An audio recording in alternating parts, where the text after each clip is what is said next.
di mana Nabi mengatakan man asbaha la yanwi zulma ala ahadi kufira lahu ma jana wa man asbaha nusratan madlum wa qada'a hajatil muslimin kanat lahu ka'ajli hajjatin mabrurah. Di mana Nabi mengatakan man asbaha, siapa orangnya di waktu pagi, dan siapa orangnya ketika di waktu pagi atau bangun pagi atau di waktu pagi, dia ketika di waktu pagi punya tujuan tidak mau berbuat zalim kepada saudaranya, maka perbuatan dosa yang telah dilakukannya akan diampuni oleh Allah Subhanahu wa Ta'ala. Jadi kita ketika bangun pagi jangan sampai ada niat untuk menghancurkan rekan kita. Jangan ada niat untuk mencelakakan saudara kita. Jangan ada niat buruk kepada ikhwan atau saudara-saudara. Dan kita nggak ada niat-niat. Dan Allah apalagi mengatakan apa? Siapa orangnya di waktu pagi nggak ada niat berbuat buruk kepada saudaranya, maka apa? Maka perbuatan dosa yang telah dilakukannya akan diampuni oleh Allah. Dan ketika barang siapa waman asbaha, siapa orangnya di waktu pagi nusratal madlum, punya tujuan mau menolong orang-orang yang teraniaya. Amal bangun hapus bangun. Ini apa? Oh, dia orang teraniaya. Saya mau nolong orang yang teraniaya. Siapa orangnya di waktu pagi tujuan apa, dia punya keinginan untuk menolong orang yang teraniaya atau mau menolong kebutuhan orang muslim. Umpama ada orang apa? Oh, si anu ada kebutuhan, saya mau nolong lah. Buru-buru apa? Mau nolong. Umpama tetangga kita ada hajatan, saya mau bangun pagi mau nolong buat apa? Bikin tendanya, bantuin bersih atau yang lainnya, baik itu tenaga, baik itu uang, tenaga atau pikiran. Ini apa? Siapa orang yang di waktu pagi punya tujuan apa? Mau nolong saudaranya, baik itu moral, materi. Dari apa? Dari sisi materi, pikiran atau tenaganya, maka orang itu apa? Akan mendapatkan pahala haji yang mabrur. Jadi bangun pagi-pagi, oh si anu saya lagi sibuk nih, saya mau nolong lah, mau bantuin lah. Ada niatnya Pak, mau bantuin saudara yang maka ketika dia bantuin atau punya niat seperti itu, dia mendapatkan pahala bagaikan orang yang haji mabrur. Jadi apa? Kita nggak pergi ke Mekah karena mungkin ongkosnya belum ada, tapi apa? Dapat pahala orang yang haji mabrur. Jadi umpama di wilayah mana saudara kita ada kebutuhan, umpama kayak di Marunda ada maulid, oh saya mau sono deh, mau bantu, mau apa? Umpama mau bantu beres-beres ataupun lain sebagainya, entah itu tadi yang berapa sih? Materinya, pikirannya ataupun tenaganya, kita mau membantu. Nah, ini mendapatkan pahala apa? Yaitu haji yang mabrur. Maka nanti kan banyak orang bingung, saya kan belum haji, saya belum pergi haji, kok dapat pahala haji? Ternyata dari apa? Menolong saudaranya, ada tujuan menolong saudara. Ini maka jangan nyampe kita sebagai orang muslim punya niat buruk kepada saudara kita. Kalau bisa apa? Nolong saudara.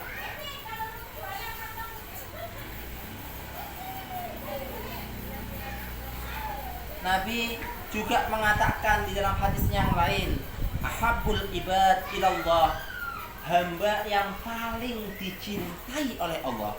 Ada apa? Anfa'un nas linnas, adalah orang yang paling berguna bagi manusia yang lain. Wa afdhalul a'mal, dan perbuatan yang paling utama ada idkhalus surur, memasukkan rasa bahagia alal qalbil mukmin, di dalam hati orang yang beriman. Yatrudu anhu ju'an au yakshifu anhu karban, yang mana orang tersebut dengan cara meringankan menghilangkan rasa lapar, meringankan kesulitan, atau membayar hutang orang tersebut. Berarti kita paling besar pahalanya neraktir orang makan. Perbuatan yang paling utama ada neraktir orang. Karena dia ada Nabi mengatakan afdhalul a'mal. Perbuatan yang paling utama adalah idkhalus surur, memasukkan rasa bahagia ala qalbil mukmin, di dalam hati orang mukmin. Caranya bagaimana? Yang pertama ada dikatakan yatrudu anhu ju'an, menghilangkan rasa lapar. Ada orang lagi lapar. Orang lagi lapar, ketemu makanan kira-kira gimana? Senang. Mau orang kaya pun kalau lagi lapar, ini bawa makan, pas. Pas gak? Pas. Langsung bongbong. Apalagi orang udah lapar, mukanya udah kecut. Ada makanan, Ini Yang pertama memasukkan caranya memberikan makanan atau menghilangkan rasa lapar. Yang kayak tadi traktir makanan, atau nanti ke rumah saudara bawa makanan. Ini dia memberikan kesenangan. Atau au yakshifu anhu karban, atau yang kedua, ketika saudara kita punya kesusahan, kita hilangkan kesusahan orang tersebut. Umpama ada orang angkat berat, ini minta bantuin. Ini orang tadi ini seneng. Atau mau petakilan dulu, mau ganti lampu nggak bisa, sini sama aku aja yang gantiin. Menghilangkan kesulitan ini diantaranya, padahal banyak kesulitan banyak. Diantaranya tadi masangin lampu atau lain sebagainya. Jalanan umpama gelap, kita kasih lampu. Kita kasih lampu di depan rumah, kasih yang paling padam, cari yang paling terang. Jangan yang liep-liep. Contoh kalau di depan lampunya redup. Kasih yang padang, kasih yang terang. Orang itu seuzon. Kita nggak usah seuzon. Kalau bilang berarti orang masih butuh. Kita jangan seuzon sama saudara. Orang motor padang seneng nggak? Itu naik motor, apalagi Bang nggak bisa naik motor, jalan kaki dari ujung. Kalau jalan terang, kalau gelap, ada pohon pisang goyang-goyang aja dikirain hantu. Karena ya ada gitu, kalau di kampung tuh pohon gerak aja udah. Ada terang. Itu diantara menghilangkan rasa suka sulit. Dan masih banyak lagi cara menghilangkan kesulitan saudara kita. Umpama kita punya pekerjaan, ngasih sama orang yang kerjaan, seneng nggak?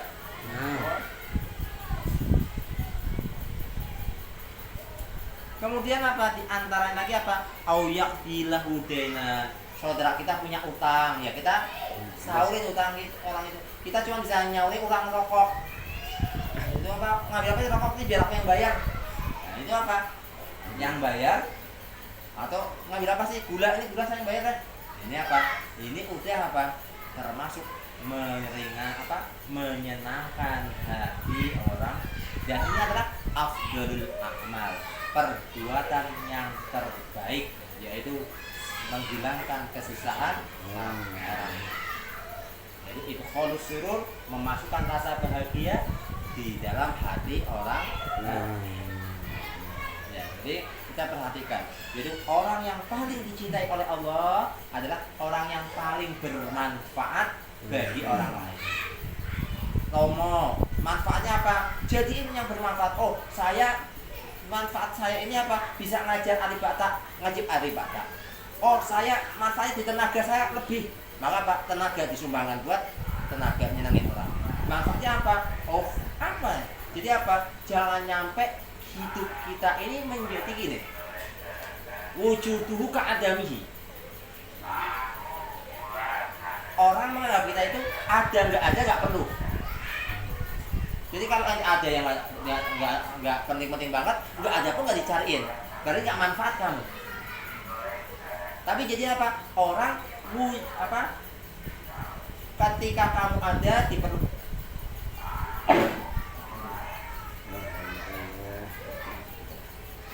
Jadi apa? Ketika kamu ada dibutuhkan, ketika kamu nggak ada dicari. Di mana sih si Kamal? Nah ini apa? Jadilah orang yang berguna. Bagaimana caranya ciri-ciri orang berguna? Yaitu ketika dia nggak ada dicari. Ini berguna atau nggak berguna? Ada nggak adanya nggak ada.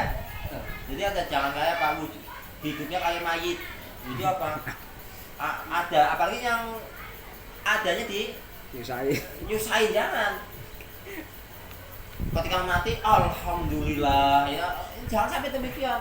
Ada orang apa ketika mati malah saudara tetangganya pada syukur semua, alhamdulillah si anu mati. Ini naudzubillah semua naudzubillah. Ada amat. Kita ngomong si A si B nya. Ada lagi apa? Orang ketika dia mati banyak orang yang kehilangan. Karena apa? Dia rajin sedekah, dia rajin apa ngasih hadiah sana, ngasih hadiah sini, suka beliin apa nyenengin orang fakir miskin. Ketika dia meninggal, maka apa? Orang-orang banyak heran, ya Allah si anu meninggal ya. Ya Allah dia yang rajin sama Pak. Ya Allah ini kayak mati, kayak meninggal. Nanti kira-kira yang apa ngurusin jenazah siapa? Karena dia tukang jenazah kan. Nah, jadi apa? Jadi manfaat apa yang bisa kita berikan kepada masyarakat? Apa yang bisa kita berikan dari diri kita untuk masyarakat itu apa? Sehingga ketika kita nggak ada, masyarakat mencari kita. Jangan nyampe ketika kita nggak ada, oh biasa-biasa aja. Karena apa? Jadilah orang yang paling dicintai oleh Allah Ta'ala adalah orang yang paling bermanfaat untuk manusia yang lain. Budi apa yang siapa manfaat buat orang lain apa? Jadi kalau nggak ada budi dicari.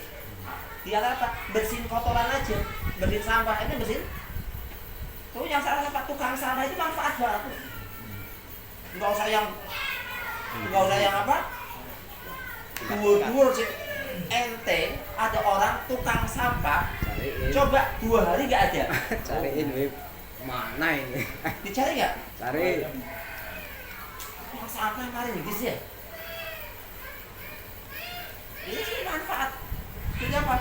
Bersihin luar atau ini manfaat. Jadi manfaat kita. Jangan jadi tidak manfaat.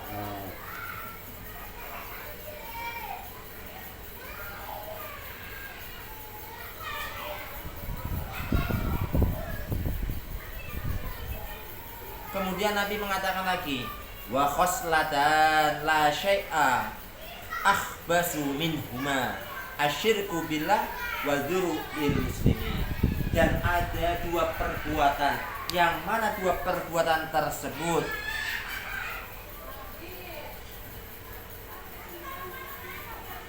yang mana kedua perbuatan itu adalah apa? Perbuatan yang paling jahat-jahatnya perbuatan. Ada 2 perbuatan yang mana kedua perbuatannya adalah apa? Perbuatan yang terjahat. Yang pertama adalah apa? Asyirku billah, menyekutukan Allah. Itu perbuatan yang paling buruk. Yang kedua adalah apa? Ad-durru bil muslimin, membahayakan orang Islam. Nah kita jangan sampai membahayakan orang muslim. Termasuk apa? Kayak kita memboikot produk-produk Israel, ini termasuk apa? Kita nggak membahayakan orang muslim. Kalau kita membeli produk-produk Israel, untuk sekarang ini apa? Membahayakan orang muslim. Takutnya apa? Uang yang kita beli, uang yang kita buat jual beli tadi, mereka pergunakan keuntungannya untuk Pembarangan. kayak kemarin McD, McDonald apa McD apa? Yang M itu. Burger lah. Ini apa? Memberikan 4.000 makanan gratis buat orang Israel. tentara Israel. Kalau kita membeli, berarti sama aja nggak sih? Lupa. Maka apa? Sebisa mungkin jangan sampai apa? Kita jual beli, malah jual belinya itu membahayakan saudara kita, walaupun yang di luar sana. Maka kita apa? Coba seminimal mungkin apa? Membeli produk-produk mereka seminim mungkin. Kalau nggak perlu, jangan kita beli. Kalau bisa diganti, ganti pakai yang lain. Kayak Muhammad Danone kita ganti dengan air yang lain, mineral atau lain sebagainya. Nah, atau produk Nestle kita beli produk yang lain. Atau Unilever kita ganti yang lain. Ini apa? Produk-produk mereka jangan kita apa? Beli dulu untuk sementara, kita hindarin dulu. Sampai benar-benar apa? Mereka nggak ada apa ekonominya merosot. Bib, nanti kadang-kadang ada orang yang pikiran cekak. Nanti selama McD bangkrut, nanti PHK di mana-mana. Ada pikiran nanti orang muslimnya pada dipecatin di mana? Lah memang rezeki dari dia doang. Mungkin apa? McD bangkrut, yang lain pada berkembang yang selain McD. Nah, sekarang chicken kan nggak cuma KFC doang, yang lain pada berkembang. ada apa itu chicken yang ini ada Jalan. apa namanya? Hah? Kesalahan. Kriuk apa itu? Kriuk atau apa? Sabana ada apa? Nggak masalah kita. Jangan apa takutnya seperti itu. Ini pikiran cetek. Sementara kalau kita beli apa produk mereka membahayakan saudara kita di Palestina. Kan cuma jual beli itu doang, bukan apa? Jual beli makanan, minuman dan beberapa rumah dapur. Terus keuntungannya mau kemana itu? Nah, hati-hati. Kalau bisa kita boykot apa saja. Boykot apa? Dengan tidak membeli produk-produk mereka. Untuk apa? Karena mereka dikhawatirkan keuntungannya buat menyakitin saudara kita. Dan Nabi mengatakan perbuatan yang paling jahat adalah apa? Al-dzurru bil muslimin, membahayakan orang Islam. Ini bahaya berat. Nah, hati-hati. Jangan kita asal beli produk. Bahkan salah satu ulama mengatakan apa? Kita beli produk Israel untuk sekali hukumnya haram. Gitu. Bukan makruh. Untuk sekarang apa? Haram kalau jelas-jelasan dia menyokong dana untuk Zionis. Kalau dia apa? Jelas-jelasan kita tahu, oh dia menyokong untuk Zionis, haram hukumnya belinya. Termasuk apa? Tadi McD udah jelas-jelasan dia apa? Beri makanan buat Zionis. Kalau kita nggak usah KFC atau lain sebagainya. Kalau udah jelas ya kita nggak usah. Unilever dan lain sebagainya. Sampai mereka apa? Ekonomi mereka hancur. Kalau kita nggak beli, ekonomi mereka hancur. Kenapa kok mereka bisa berkembang pesat di Indonesia? Karena orang Indonesia latah pada beli. Enak dikit pada Beli. Rumit. jangan. Walaupun tetangga kita agak mahal dikit, beli yang termahal nggak masalah. Yang penting apa? Tidak membahayakan saudara kita yang lain.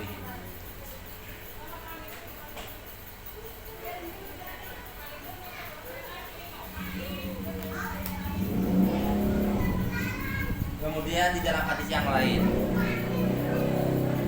dikatakan alaikum bil mujalasatil ulama wastima'i kalamil hukama fa innallaha ta'ala yuhyil qalba mayyit binuril hikmah kama yuhyil adha mayyitata bima'il matar. Ketika ada yang ngomong, "Beb, hati saya kok keras. Mau ibadah kangelan. Sulitnya Masya Allah buat ibadah." Maka apa? Oleh Nabi dikatakan apa? Alaikum bil mujalasatil ulama. Kamu hendaklah sering-sering duduk bersama para alim Ulama. Enggak cuma duduk doang. Duduk dengan ulama dapat pahala juga Pak. Wastima'i kalamil hukama, dan dengarkanlah nasihat-nasihat dari para ulama tersebut. Ini harus kita dengarkan agar apa? Hikmahnya fa innallaha ta'ala, karena Allah Subhanahu wa taala itu yuhyil qalba, menghidupkan hati yang mati binuril hikmah, dengan cahaya hikmah. Dengan apa? Nasihat-nasihat yang baik. Hati yang tadinya kaku, liku, bisa kayak Sayyidina Umar bin Khattab radhiyallahu an. Dia ketika ketika dia masih belum masuk Islam, dia hatinya kerasnya masya Allah mau bunuh Nabi Muhammad. Tapi apa? Gara-gara mendengar kalam Al-Quran, hatinya bisa lembut. Keras-kerasnya orang, jin aja, setan aja. Kalau Sayyidina Umar lewat, dia lebih baik minggir. Sama tahu Sayyidina Umar mau lewat di jalan sini, lebih baik dia lewatnya sono, muter. Enggak mau. Jin apa setan aja, apa nama? Kata Sayyidina Umar udah gemeter. Ini berarti keras. Tapi apa? Dengan udah kalaman-kalaman hikmah, dia. Maka apalagi kita, ya Pak, sering mendengarkan kalam-kalam hikmah. Kalau apa lagi lega dengerin YouTube, ya Pak, ceramahnya Ustaz Abdul Somad, ceramahnya Ibu Yahya, ceramahnya siapa, kita agak dengerin. Tapi apa niatnya mau dengerin bukan buat pengantar tidur. Kadang-kadang dengerin YouTube buat pengantar tidur. YouTube-nya nyala, kitanya tidur. Jadi ini apa niat saya mau belajar buat pengantar tidur. Kalau pengantar tidur ya udah, nanti dengerin apa? Samar-samar, nanti ada kalimat-kalimat yang enggak. Allah Subhanahu wa taala menghidupkan hati yang mati dengan cahaya hikmah, binuril hikmah. Gimana kita mau mendapatkan cahaya hikmah kalau hikmahnya aja kita nggak dengerin? Gimana kita mau mendapatkan cahaya matahari, ada matahari kita kabur? Maka apa? Dengerin ucapan nasihat-nasihat ulama. Kama yuhyil ma'ardul mayyitah, sebagaimana Allah menghidupkan bumi yang gersang bima ilmator, dengan hujan. Yang gersang dijadikan subur apa? Dengan air hujan. Enggak cuma sekali doang hujannya, tapi terus-terusan. Jadi apa? Hati kita kalau keras, sering dengar kalam ulama yang tadinya keras, bisa terbuka hati kita. Jadi ada orang, saya kok males banget ibadah, saya ini banget, atau hati saya kadang-kadang merasa gelisah. Pertanyaan, sering nggak duduk sama ulama? Sering nggak duduk sama dua orang, ahli dzikir sama ahli fikir? Kalau kamu nggak pernah sering duduk sama orang ini, ahli dzikir ataupun ahli fikir, ya udah hati kamu gersang, wajar. Orang kamu nggak deketin cahayanya, nggak deketin airnya, gimana mau seger, gimana mau hatinya tenang kalau kita nggak deketin sama orang-orang. Maka apa? Alaikum bil mujalasatil ulama. Minimal apa? Paling lama sebulan sekali. Itu udah paling lama, udah mentok. Kering. Udah kering itu sebulan sekali. Kalau bisa apa? Seminggu setiap hari. Nggak bisa seminggu 2 kali. Nggak bisa seminggu sekali. Paling mentok sebulan sekali. Itu udah paling. Kenapa? Yang namanya jasad itu butuh makanan. Kalau nggak dikasih makanan, dikasih makanan tapi kurang gula, bermasalah. Dikasih makanan kurang protein, bermasalah. Lalu apa? Kompleks sempurna. Jadi apa? Ini buat badan kita. Telat kasih makan di badan, kira-kira gimana badan kita? Kau mau umpama 24 jam nggak makan, lupa, bangun gimana mau? Jangan 24 jam, Beb. Siang aja nggak makan aku dah. Les-lesan sih. Kamu nggak puasa ya? Udah lemes loh. Ini badan, apalagi jiwa kita. Jiwa pun butuh makanan. Apa jiwa? Makanannya jiwa, yaitu ilmu pengetahuan. Yaitu dengan apa? Duduk dengan para ulama. Jangan nyampe yang dimakan oleh jiwa kita itu salah makanan, racun, bahaya itu. Duduknya sama orang yang apa namanya, ngobrolin ngalor ngidul, ya kita jiwanya bakal ngalor Gentayangan. Jangan hati-hati kayak makanan, kita makannya yang hati-hati, kira-kira makanan ini sehat apa enggak buat badan saya. Demikian pula kita duduk sama orang, dilihat dulu, ini kira kalau saya konsumsi ini pembicaraan dia membahayakan jiwa saya enggak? Maka kalau ada orang suka ngomongin orang, suka gosipin orang, tinggalin, jangan kita ikut tongkrong. Kenapa? Akan berbahaya bagi jiwa kita. Saya tadinya nggak benci sama Bang Agus. Saya tadinya nggak benci sama Bang Agus, tapi gara-gara Bang Amal ngomong keburukannya Bang Agus, contoh. Nyatanya nggak benci jadi gimana? Ente kenal nama Ganjar nggak? Nah, Pernah ketemu? Belum. Pernah ngobrol? lan. Kok kamu bisa cinta atau benci kenapa? Kamu bisa benci kenapa? Oh, karena jadi co-producer Beb. Ada film atau apa jadi Mr. Blue, jadi apa Mr. Jadi apa? Jadi benci kenapa? Karena mendengarkan. Tapi karena kita nggak dengerin kejelekan tetangga kita, nggak ikut gabung sama orang-orang suka ngomong kejelekan orang, kita mau sama siapa aja gimana? Nah, Sahabat, jangan pernah mau mendengarkan pembicaraan tentang keburukan saudara kita. Tapi duduklah bareng bersama orang-orang yang membicarakan tentang ilmu pengetahuan, mengajar tentang kebaikan. Itu para alim ulama. Duduk bareng bersama kan, insya Allah Pak, di hati jadi tenang. Karena Allah sendiri berkata apa? Ala bidzikrillah tatmainnul qulub. Dengan mengingat Allah, hati jadi tenang. Lah, kita mau ingat Allah bagaimana caranya? Ya kumpul sama orang yang ingat sama Allah Ta'ala juga. Coba kita kalau ikut majlis maulid, hati kita gimana? Nabi. Anteng. Itu. Udah enggak? Tapi kalau kita udah kumpul sama orang-orang yang ahli dunia, besok makan apa ya? Iya, udah enggak? Karena apa? Sering-sering duduk bersama alim ulama.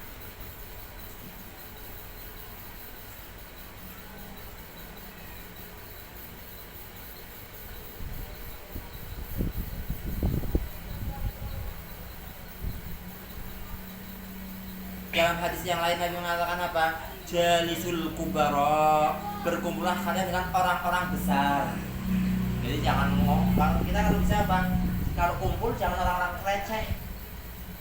Sama di situ ada ulama. Kita deketin yang paling dekat. Coba sama ada majlis ilmu atau ada majlis maulid. Kalau kita duduknya di pojok, ujungnya ngerumpi sendiri. Coba kalau kita duduknya di depan. Hah? Coba Bang Amar di pojok, wah paling kan ngerumpi sambil apa itu nggak kelihatan. Datang di majlis maulid datang, tapi di pojok, wah apalagi kalau di warung-warung udah tinggal. Maka apa? Jangan. Tapi apa? Jalisul kubar, duduknya bersama orang-orang yang besar. Kalau kamu duduk sama orang besar, dekat sama Habib Lutfi, Mama Lutfi di luar Batang ini dekat sama Habib Lutfi. Ini tingkah laku ini nggak bakalan sembrono. Tapi kalau sama orang-orang receh, juga sama perbuatannya kan receh. Jadi apa? Duduk bareng sama orang-orang yang kubaro. Juga apa? Wasailul ulama, ketika kita ada masalah, tanyanya sama ulama. Jangan orang kita ketika ada punya permasalahan, tanyanya sama orang yang tahu solusi. Jangan cuma apa sama orang yang nggak tahu, akhirnya apa? Sama-sama curhat salah orang, kira gimana? Ngumet bareng. Ayo sama-sama loh. Aku juga sama, ekonominya juga lagi sulit atuh. Ngumet bareng. Wa khalitul hukama, dan dekatlah kalian dengan para ahli hukum syariat. Kalau kita dekat sama ahli hukama, ahli hukum, kita akan aman. Ada kita salah, mau salah itu wudunya nggak kayak gitu. Kalau sering apa? Kita dekat dengan orang-orang hukama yang ahli dalam bidang hukum syariat. Insyaallah besok kita akan bahas lagi tentang apa? Masih tentang duduk bersama ulama. Ini banyak sekali hikmahnya. Jangan sampai kita dalam 1 bulan ini nggak duduk bareng dengan ulama, berbahaya untuk diri kita. Hati kita akan gersang dan ilmu kita akan hilang. Orang nggak duduk sama ulama, ilmunya hilang. Panasan sih ya. Oke, alasan. Dan tapi alfa sehat.